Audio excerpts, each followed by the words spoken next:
What's going on, Ollie? What can we do for you today?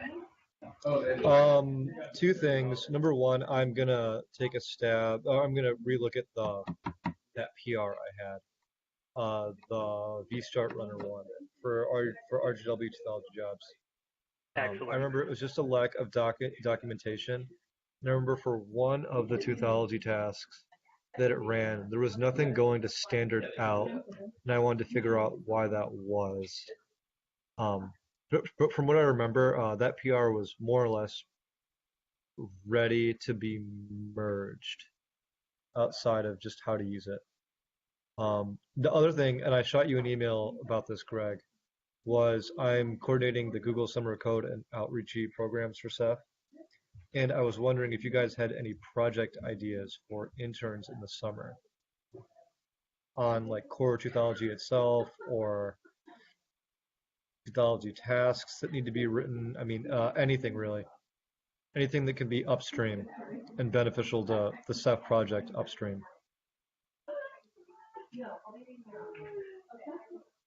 Yeah, that's a good Because I think, question. I've been thinking about it, but I've never been very successful at selecting them, so I haven't decided on or come up with any good ideas yet. But technology is probably a good place for them to contribute, even though it's a pretty large yeah, segment of and the base. It's a lot smaller than yeah, Ceph is. yeah, exactly. There's not that, how do I say that?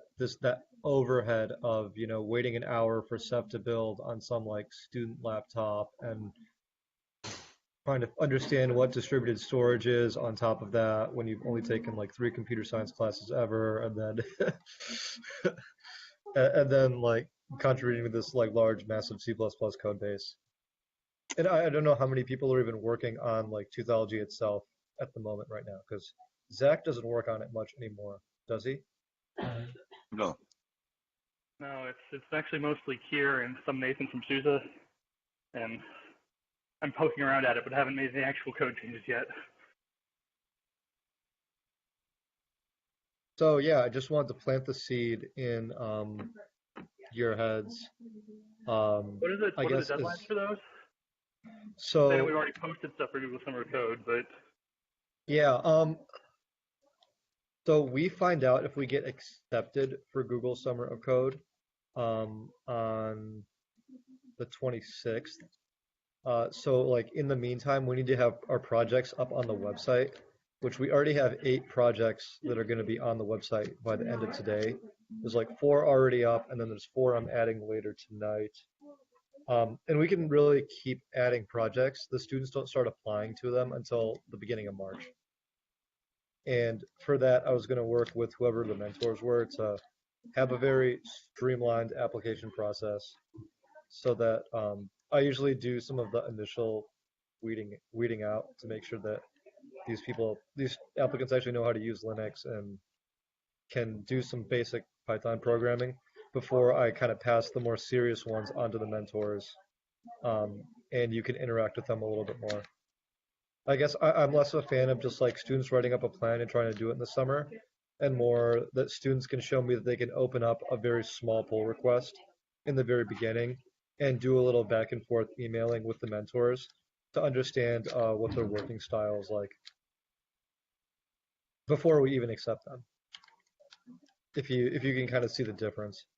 yeah, hey, that's awesome. I'll come up with something for sure. And anyone else, if you have ideas, please do. Yeah, I don't want to guarantee that this project will happen, and that it will. Yeah, I know how it But goes. like, but yeah, I mean, I want to do the best I can with what we got right now, and hopefully something can come of it. Yeah, that's it for me. I'll stick around for the rest of this meeting, and I'll probably come to the next few just to hear about ideas and stuff. If you guys can think of anything.